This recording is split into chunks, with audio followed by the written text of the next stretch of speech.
আল্লাহ পাক রব্বুল আলামিন সূরা আলে ইমরানের 31 নম্বর আয়াতে আল্লাহ তাআলা বলেন, কুল ইন কুনতুম তুহিব্বুনাল্লাহ ফাত্তাবিউনি ইউহিব্বুকুমুল্লাহ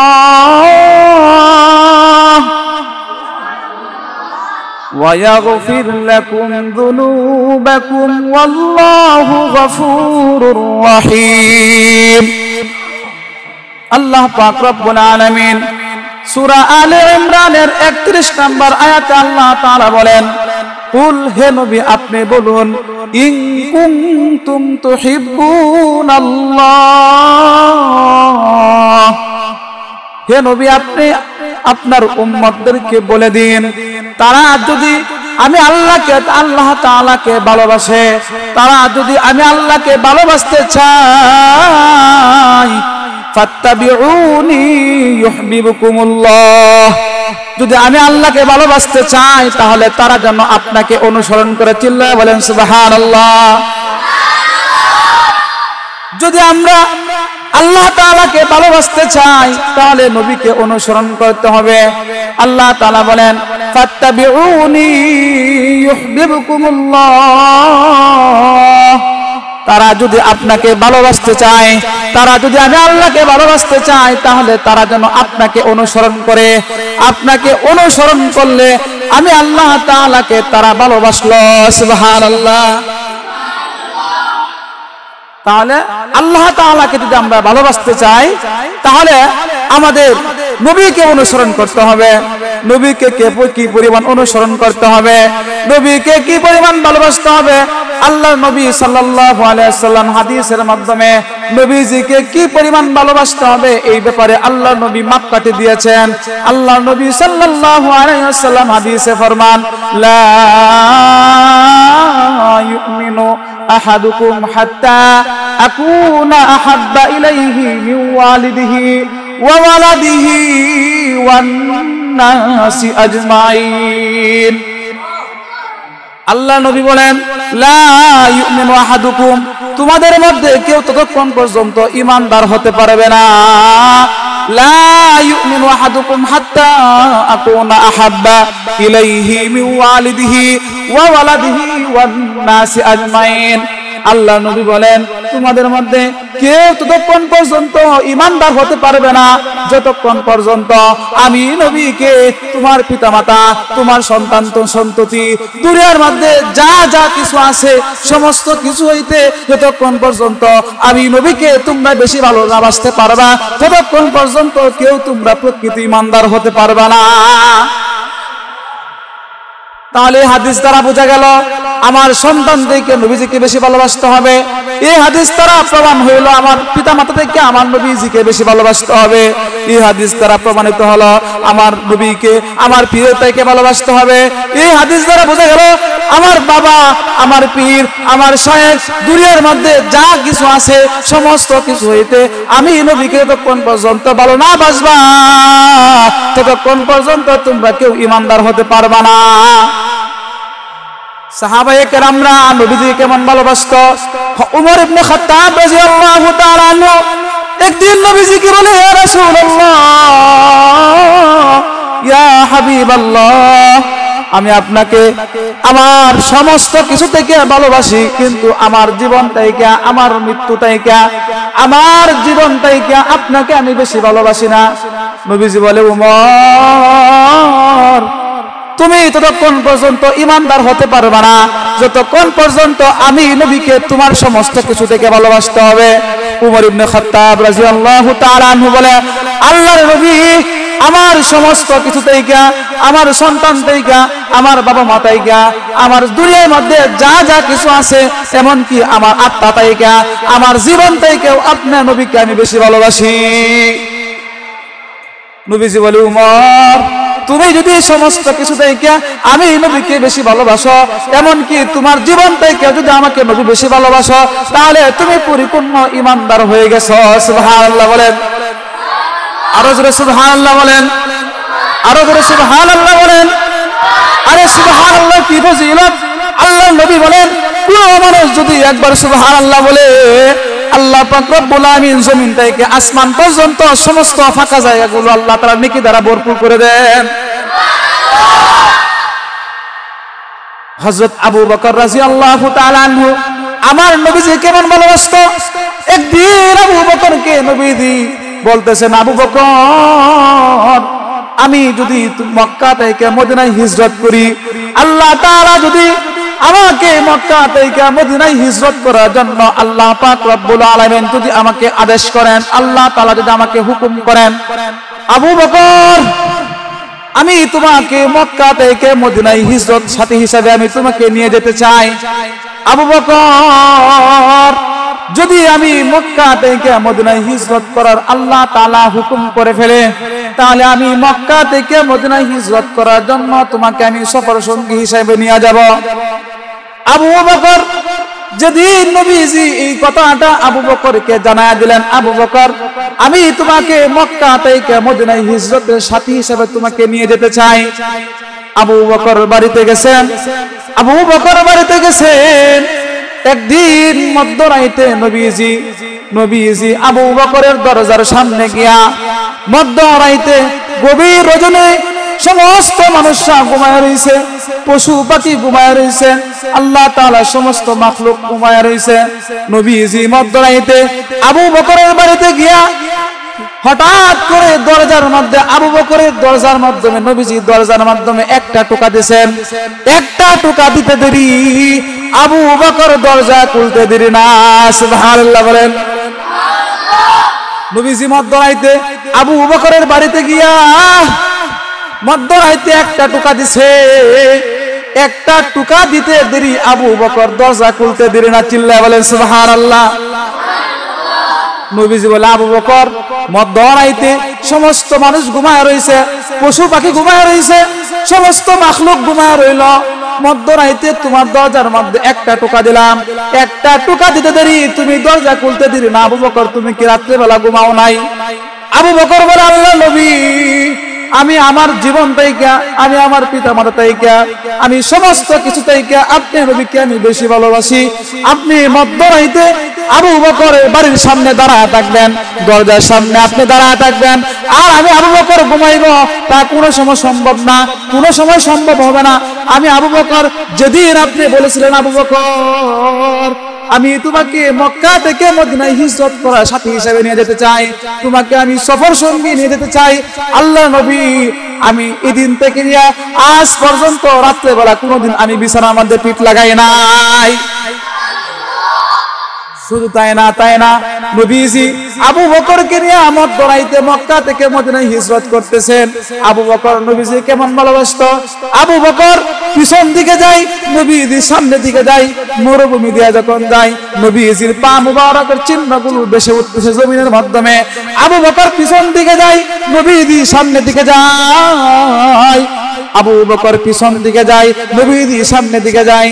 নবীজি পা মুবারক যখন জমিনের মধ্যে পড়তেছে, মরুভূমির মাধ্যমে যখন নবীজির পা মুবারকের চিহ্নগুলো যখন জমিনের মধ্যে ভেসে উঠতেছে, আবু বকর পিছন দিকে যায়, আর নবীজির পা মুবারকের চিহ্নগুলো আবু বকর পাগুলো, নবীজির পাগুলো, আবু বকরের পাগুলো হেসরে হেসরে হেসরে হেসরে নবীজির পায়ের চিহ্নগুলো মুছে মুছে নবীজির পিছন দিকে যাইতেছে। সুবহানাল্লাহ বলেন। নবীজি পিছন দিকে তাকাইছে, তাকায় দেখে আবু বকর নবীজির পায়ের চিহ্ন মুবারক গুলো পা হেসরে হেসরে নবীজির চিহ্নগুলো মুছতেছে। নবীজি পিছন দিকে তাকায় আবু বকরকে জিজ্ঞাসা করে, আবু বকর, তুমি আমার পায়ের চিহ্নগুলো মুছতেছো কারণ কি? আবু বকর বলে, আল্লাহ নবী, মক্কার কাফেররা এরা অনেক বিচক্ষণ, মক্কার কাফেররা অনেক চালাক, এরা যখন সকাল যখন হয়ে যাবে, যখন আমাদেরকে ঘরের মধ্যে যখন না পাইবে, আপনার এই পায়ের চিহ্নগুলো দেখে দেখে দেখে দেখে আমরা রাত্রিবেলা যে জায়গার মধ্যে অবস্থান করব, সেই জায়গার মাধ্যমে তারা খুঁজে খুঁজে চলে যাবে। আল্লাহ নবী, তারা যেন আপনাদেরকে খুঁজে না পাইতে পারে, এজন্য আপনার পায়ের চিহ্নগুলো, পায়ের যে চাপগুলো আছে, এই পায়ের চাপগুলো আমি আবু বকর পা হেসরে হেসরে হেসরে হেসরে মুছে ফেলতেছি, যাতে করে সকাল যখন ভোর হয়ে যাবে, আগামীকাল যখন সকালবেলা ভোর হয়ে যাবে, যখন তারা আপনার পায়ের চিহ্নগুলো যখন তারা না পাবে, যখন জমিনের মধ্যে না বেঁচে থাকবে, তখন তারা আপনাকে খুঁজে পাইবে না, তারা আমাদেরকে ধরতে পারবে না। তারা যদি আপনাকে ধরে ফেলে তাহলে আপনার শেষ নবীর উম্মত পর্যন্ত দিন পৌঁছা কষ্ট হয়ে যাবে। সুবহানাল্লাহ বলেন। শুধু তাই না, আবু বকর যখন নবীজিকে নিয়ে যখন গারে সুরের মধ্যে গেলেন, গারে সুর যখন পাহাড়ের সামনে গেলেন, আবু বকর বলতেছে, আল্লাহ নবী, এই গারে সুর অত্যন্ত উঁচু পাহাড়, এই পাহাড়ের মধ্যে আল্লাহ নবী আপনি উঠবেন, কষ্ট হবে। আল্লাহ নবী, আমি সরি হয়ে গেলাম। আবু বকর সরি হয়ে গেল। নবীজিকে বলতেছে, আল্লাহ নবী, আমি সরি হয়ে গেলাম, আপনি আমার খাদের মধ্যে উঠুন, আমি আপনাকে সরি হইয়া এই পাহাড় মুবারক গারে সুর পাহাড়টা আমি আপনাকে অতিক্রম করব। আবু বকর সরি হয়ে গেলেন। নবীজি আবু বকরের খাদের মধ্যে উঠলেন। নবীজি এই গারে সুর পাহাড়টা আবু বকর নবীজিকে সরি হইয়া এই পাহাড়টা অতিক্রম করলেন, উপরে উঠলেন। গারে সুর যখন উঠলেন, যখন গুহার মধ্যে অবস্থান করবেন, নবীজি আবু বকর নবীজিকে বলে, আল্লাহ নবী, এই গুহার ভিতরে আমি আবু বকর আগে প্রবেশ করব। এই গুহার আগাছাগুলো, ময়লা আবর্জনাগুলো আমি আবু বকর আগে পরিষ্কার করব, করার পরে আপনি এই গুহার মধ্যে প্রবেশ করবেন।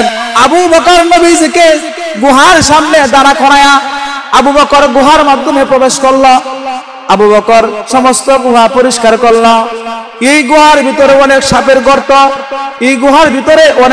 গর্ত, আবু বকর মাথার পাগড়ি চিরে সমস্ত এই সাপের গুহার গর্তগুলো, এই সাপের যে গুহাগুলো আছে, আবু বকর মাথার পাগড়ি চিরে এই গুহাগুলো বন্ধ করে দিছে। পাগড়ির কাপড় শেষ হয়ে গেছে, শুধু একটা গর্ত, যে একটা গুহা বন্ধ করার মতো কোনো অবশিষ্ট কোনো কাপড় ছিল না। আবু বকর গুহার মধ্যে প্রবেশ করলেন। নবীজিকে সামনে দাঁড়া করাইয়া আবু বকর গুহার মধ্যে প্রবেশ করলেন। মাথার পাগড়ি মুবারক চিরে গুহার সমস্ত গর্তগুলো বন্ধ করে দিছেন, কিন্তু একটা গুহা বন্ধ করার মতো কোনো কাপড় ছিল না।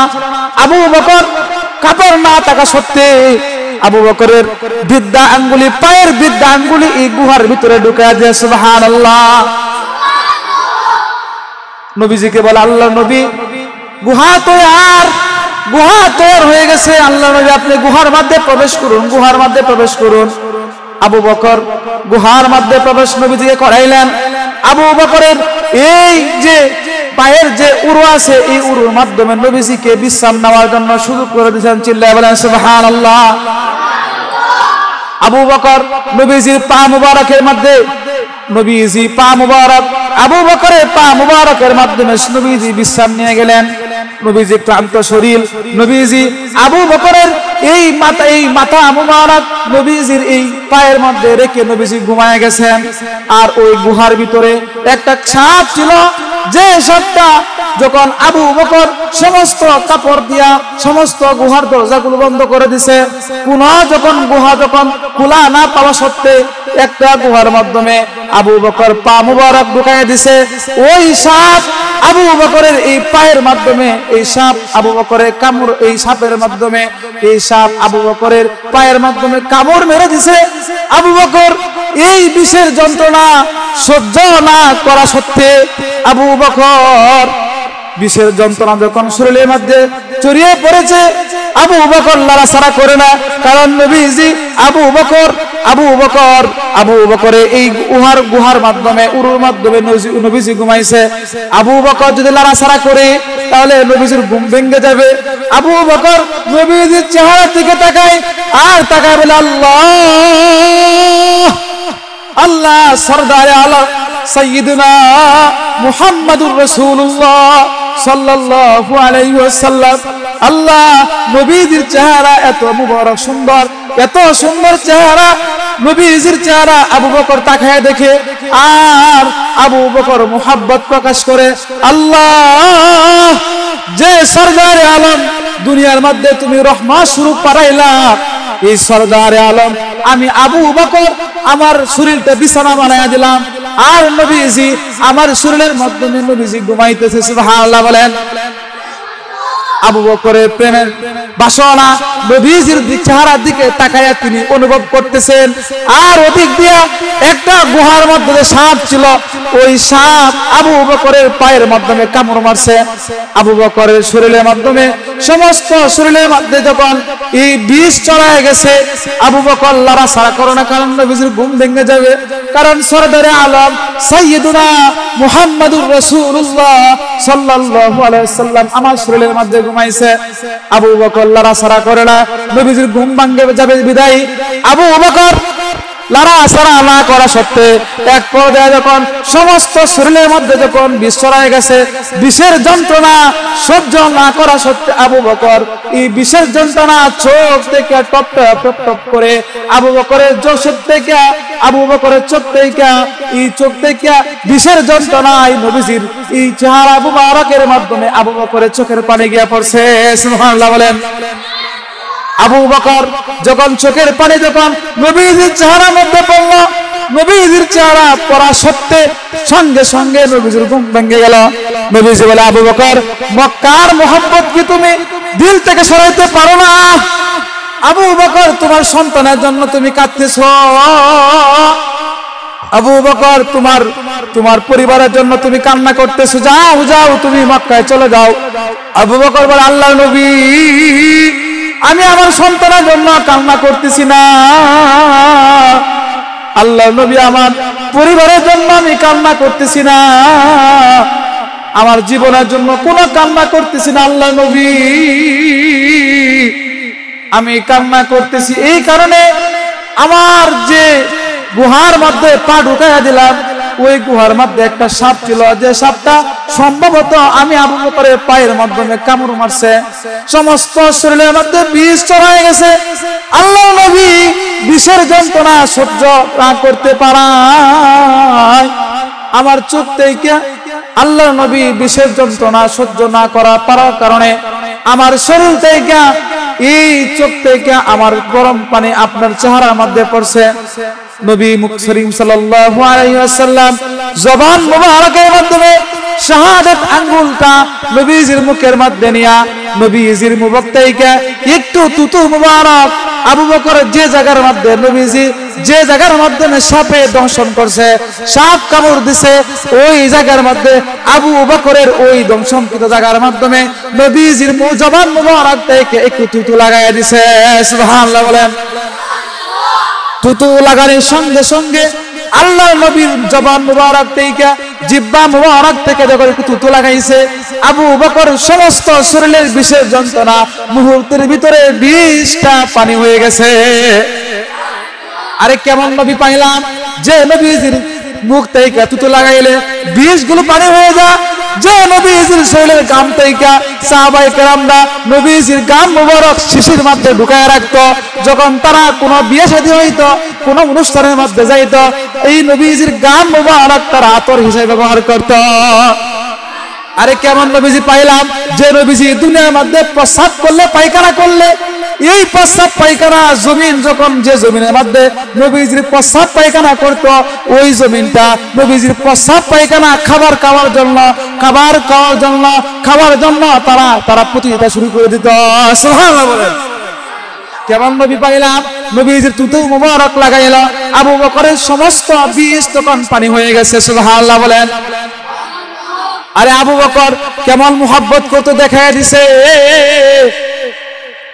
আবু বকর নবীজির মুহাব্বত প্রকাশ করছে, আবু বকর নবীজির মুহাব্বত প্রকাশ করছে, উমর রাদিয়াল্লাহু তাআলা আনহু নবীজির মুহাব্বত প্রকাশ করছে, হানজালা রাদিয়াল্লাহু তাআলা আনহু নবীজির মুহাব্বত প্রকাশ করছে, বেলাল হাবশী রাদিয়াল্লাহু তাআলা আনহু নবীজির মুহাব্বত প্রকাশ করছে। আমরা নবীর উম্মত দাবি করি, আমরা নবীর উম্মত দাবি করি, কিন্তু আমরা নবীর মুহাব্বত দিলে মাত্র বিন্দু মাত্র নাই, ঠিক কিনা বলেন? কারণ নবীজি হাদিসে বলেন, আল মারউ মা মান হাব্বা, যার সাথে যার মুহাব্বত তার সাথে তার কিয়ামত। আজকে আমরা দেখা যায় আজকে আমরা নেতাকে বেশি মহব্বত করি, আজকে আমার পীরকে নবীর থেকে মহব্বত বেশি করি, আজকে আমার নেতাকে আমার নবীর থেকে বেশি মহব্বত করি, আজকে আমার সন্তানকে আমার নবীর থেকে মহব্বত করি, আবার আমি নবীর শেষ নবীর উম্মত দাবি করি, আবার আমি নবীর শেষ উম্মত দাবি করি, আমি ঈমানদার দাবি করি। এই হাদিসের দিকে তাকাইলে নবীজি হাদিসে বলেন লা ইউমিনু আহাদুকুম হাত্তা আকুনা আহাব্বা ইলাইহি মিন ওয়ালিদিহি ওয়া ওয়ালাদিহি ওয়ান নাসি আজমাইন। নবীজি বলে তোমাদের মধ্যে কেউ ততক্ষণ পর্যন্ত ঈমানদার হতে পারবে না যতক্ষণ পর্যন্ত আমি নবীকে তোমার পিতামাতা, তোমার সন্তান সন্ততি এবং দুনিয়ার মধ্যে যত মানুষ আছে, যত কিছু আছে, সমস্ত কিছু হইতে আমি নবীকে বেশি ভালো না বাসবা, ততক্ষণ পর্যন্ত কেউ ঈমানদার হতে পারবে না। চিল্লায় বলেন আল্লাহু আকবার।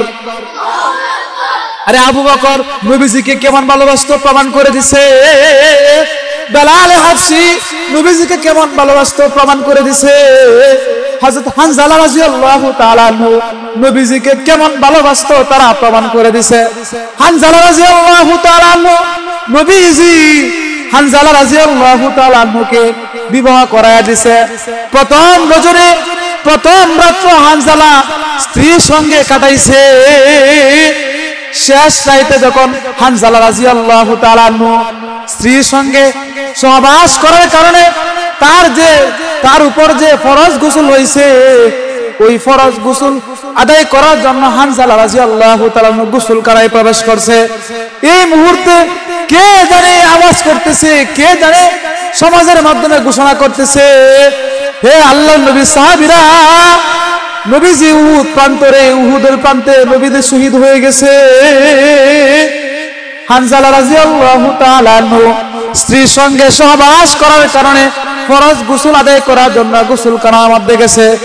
গোসলখানার মাধ্যমে যাওয়ার প্রবেশ করার সঙ্গে সঙ্গে কে জানে অলিতে গলিতে প্রকাশ করতেছে, হে আল্লাহর নবী সাহাবীরা,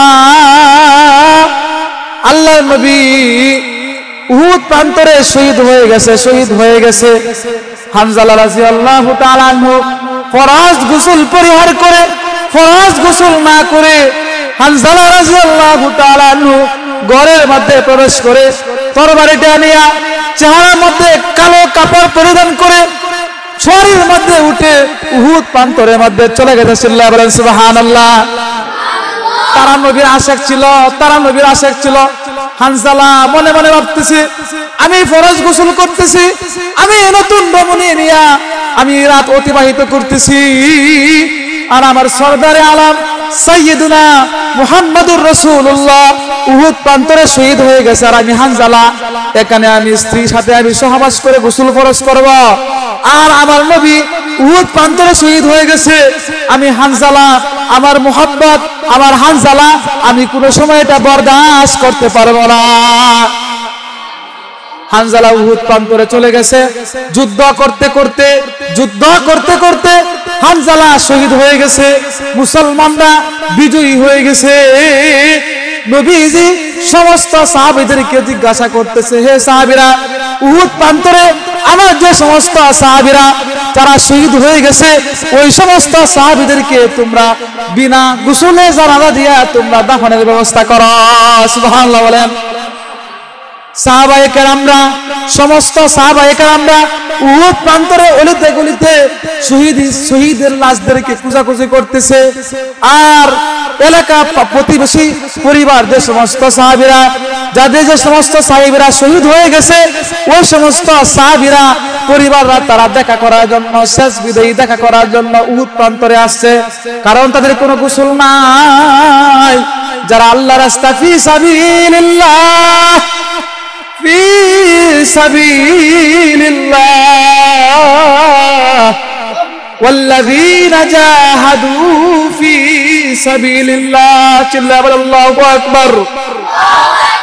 যারা আল্লাহর রাস্তায় শহীদ হয়ে যায়, যারা লিল্লাহি কালিমাতুল্লাহ, একমাত্র কালিমাতুর জন্য, কালিমার জন্য, কালিমার পতাকা উড্ডীন করার জন্য যারা শহীদ হবে, এদেরকে আল্লাহ তাআলা বিনা গোসলে জানাজা দিয়ে আল্লাহ তাআলা রক্তমাখা শরীর নিয়ে এদেরকে আল্লাহ তাআলা কবরের মাধ্যমে দাফনের ব্যবস্থা করবেন।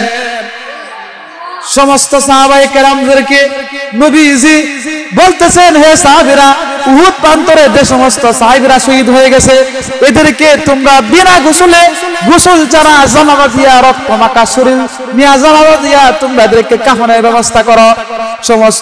যে সমস্ত সাহাবীরা মারা গেছে, শহীদ হয়ে গেছে, এই শহীদরা যখন, পরিবাররা যখন আসছে শেষ দেখা করার জন্য, এই মুহূর্তে হানজালা রাদিয়াল্লাহু তাআলা আনহু স্ত্রী বুরকা পরিহিত অবস্থায় দাঁড়ায় রয়েছে। হঠাৎ করে বলতেছে, এক পাহাড় থেকে যেন একটা নারী নামতেছে, এক নারী বুরকা পরিহিত অবস্থায় এক নারী নামতেছে আর বলতেছে, আল্লাহ নবী, সমস্ত সাহাবীদেরকে আপনি বিনা গোসলে জানাজা দিয়ে আপনি কাফনের ব্যবস্থা করবেন, কিন্তু আপনার এমন একজন সাহাবী আছে যে সাহাবী আপনার মুহাব্বত দিলে বেশি থাকার কারণে, আপনার মুহাব্বত দিলের মধ্যে এই পরিমাণ বেশি যে ফরজ গোসল করতে গিয়া গোসলখানার মধ্যে ঢুকলো, এই মুহূর্তে শুনছে আপনি মৃত্যু হয়ে গেছে, আপনি শহীদ হয়ে গেছে। এই খবরটা শোনা মাত্র সে বিনা গোসলে ফরজ গোসল পরিহার করে সে উহুদ প্রান্তরে চলে আসছে। সুবহানাল্লাহ। আল্লাহ নবী সমস্ত সাহাবীদেরকে আপনি যদি বিনা গোসলে দাফনের ব্যবস্থা করেন অসুবিধা নাই, কিন্তু আমার স্বামী হানজালা রাদিয়াল্লাহু তাআলা আনহু, তাকে আপনি গোসল দিয়া আপনি কাফনের ব্যবস্থা করুন। নবীজি সাহাবায়ে কেরামদেরকে জিজ্ঞাসা করলো, নবীজি সাহাবায়ে কেরামদেরকে বলে দিয়েছেন, হে সাহাবায়ে কেরামরা, আমার হানজালার লাশটা কোথায় তোমরা খুঁজানো? হানজালা রাদিয়াল্লাহু তাআলা আনহুর লাশটা তোমরা খুঁজানো, তাকে কাফনের ব্যবস্থা করি, তাকে গোসলের ব্যবস্থা করি, কারণ তার উপর গোসল করা ফরজ। তাকে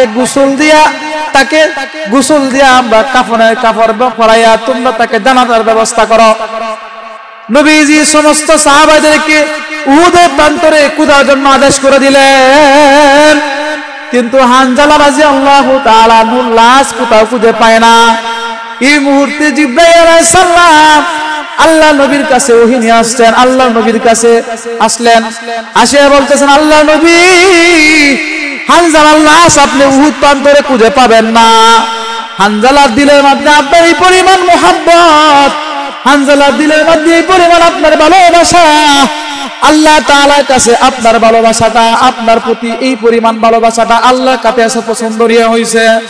আল্লাহ পাক রব্বুল আলামিন এই হানজালার দিলের মধ্যে আপনার এই পরিমাণ মুহাব্বত, বেশি মুহাব্বত থাকার কারণে, হানজালার দিলের মাধ্যমে আপনার মুহাব্বত অধিক পরিমাণে থাকার কারণে আল্লাহ পাক রব্বুল আলামিন হানজালার লাশ দুনিয়ার কোন পানি দিয়ে গোসল না করায়া জান্নাতি পানি দিয়া হানজালার লাশটা গোসল করায়া আল্লাহ পাক রব্বুল আলামিন দুনিয়ার মধ্যে পাঠায়া দিবেন। আল্লাহ নবী আসমানের দিকে তাকাইলেন। আল্লাহ নবী আসমানের দিকে তাকায়া কিছুক্ষণ পরে নবীজি আবার ঘোষণা করলেন, হে সাহাবায়ে কেরামরা, উহুদ প্রান্তরে তোমরা হানজালার লাশটা খুঁজো। এক সাহাবী গিয়া দেখে হানজালার লাশটা এক জায়গার মাধ্যমে আল্লাহ পাক রব্বুল আলামিন জান্নাতের মধ্যে উঠায়া, আল্লাহ তাআলা আসমানের মধ্যে উঠায়া জান্নাতি পানি দিয়ে গোসল করায়া দুনিয়ার মধ্যে আল্লাহ তাআলা হানজালার লাশটা আবার পাঠাইয়া দিবেন। এক সাহাবী গিয়া দেখে তাজা পানি, টাটকা পানি, তাজা পানি, হানজালার দাড়ি মুবারক ভিজে বেয়ে জমিনের মাধ্যমে উহুদ প্রান্তরটা জান্নাতি পানি দ্বারা, জান্নাতি পুটা পানি দিয়া এই উহুদ প্রান্তরটা মুবারক একটা জায়গা পরিণত হয়ে গেছে। সুবহানাল্লাহ বলেন। হানজালা দেখাইলো নবীজির মুহাব্বত, অথচ আমরা নবীজির আশিক দাবি করি। আমার নেতার থেকে আমার নবীকে বেশি মুহাব্বত আমার দিলের মধ্যে নাই, অথচ আমি নবীর আশিক দাবি করি। আমার প্রিয় থেকে নবীজিকে বেশি ভালোবাসি না, অথচ নবীজির আশিক দাবি করি। আমার পছন্দের যে খেলোয়াড়, এই খেলোয়াড়কে আমি নবীজির থেকে বেশি ভালোবাসি না, তবু আমি নবীজির আশিক দাবি করি। আমার পছন্দ নায়ককে আমি বেশি ভালোবাসি, অথচ নায়ককে যে পরিমাণ ভালোবাসি আমার নবীকে এক পরিমাণও ভালোবাসি না। অথচ আমরা নবীর আশিক দাবি করি। নবীজি হাদিসে বলে আল মারউ মা মান আহাব্বা, যার সাথে যার মুহাব্বত তার সাথে তার কিয়ামত। এজন্য মুহতারাম উপস্থিতি, আমরা যদি আমাদের নবীকে বেশি ভালোবাসতে চাই তাহলে আমার নেতা থেকে আমার বেশি নেতাকে, নেতা থেকে আমার নবীকে বেশি ভালোবাসতে হবে, আমার পীরের থেকে আমার নবীকে বেশি ভালোবাসতে হবে, আমার শায়েখের থেকে আমার নবীকে বেশি ভালোবাসতে হবে। দুনিয়ার মধ্যে যা কিছু আছে না কেন সমস্ত কিছু থেকে আমি আমার নবীকে বেশি ভালোবাসতে হবে, ঠিক কিনা বলেন? আর নবীর মুহাব্বত যদি আমার দিলের মধ্যে থাকে তাহলে কোনো নাস্তিক আমার নবীর বিরুদ্ধে কথা বলতে পারবে না। যদি আমার নবীকে, আমার নবীর মুহাব্বত দিলের মধ্যে বেশি থাকে তাহলে কোন বিধর্মী, কোন হিন্দু, কোন বিধর্মী মানুষ, কোন নাস্তিক, কোন বেঈমান, কোন বেঈমান, কোন নবীর দুশমন কোনদিন নবীর বিরুদ্ধে কথা বলতে পারবে না, ঠিক কিনা বলেন? এজন্য আমরা মুসলমান, আমরা এক নবীর উম্মত, আমরা শেষ নবীর উম্মত। আমাদের নবীর বিরুদ্ধে যে ব্যক্তি কোনো কটূক্তি করবে, আমার নবীর চরিত্র নিয়ে যদি কোনো ব্যক্তি ব্যঙ্গচিত্র করে, আমার নবীর চরিত্র নিয়ে যে ব্যক্তি কোনো বাজে মন্তব্য করবে, তাকে বাংলার জমিনের মাধ্যমে, তাকে বাংলার জমিনে দুনিয়ার মাধ্যমে থাকার কোনো অপশন নাই, ঠিক কিনা বলেন? আল্লাহর জমিনের মাধ্যমে আল্লাহর দুশমন, আল্লাহর জমিনের মাধ্যমে আল্লাহর নবীদের দুশমন, আল্লাহর জমিনের মাধ্যমে নবীদের দুশমন, আল্লাহর জমিনের মাধ্যমে আল্লাহর নবীদের দুশমন, এই দুনিয়ার মাধ্যমে কোনো টাকার অধিকার নাই, ঠিক কিনা বলেন? এজন্য আমরা শেষ নবীর উম্মত, আমাদের নবীর উম্মত, শেষ নবীর উম্মত। আমাদের নবীর বিরুদ্ধে কেউ যদি দুনিয়ার মধ্যে কথা বলে, যে জিহ্বা দিয়ে কথা বলবে, ওই জিহ্বা ওই জীবনের মাধ্যমে, এই জমিনের মাধ্যমে সমস্ত মানুষের সামনে প্রকাশ্যে নবীদের দুশমনকে হত্যা করা হবে, ঠিক কিনা বলেন? আল্লাহ পাক রব্বুল আলামিন আমাদের প্রত্যেককে নবীর মুহাব্বত, আল্লাহর নবীর মুহাব্বত, আল্লাহ তাআলার মুহাব্বত প্রত্যেকের দিলের মধ্যে লালন পালন করার তৌফিক দান করুক, আমিন।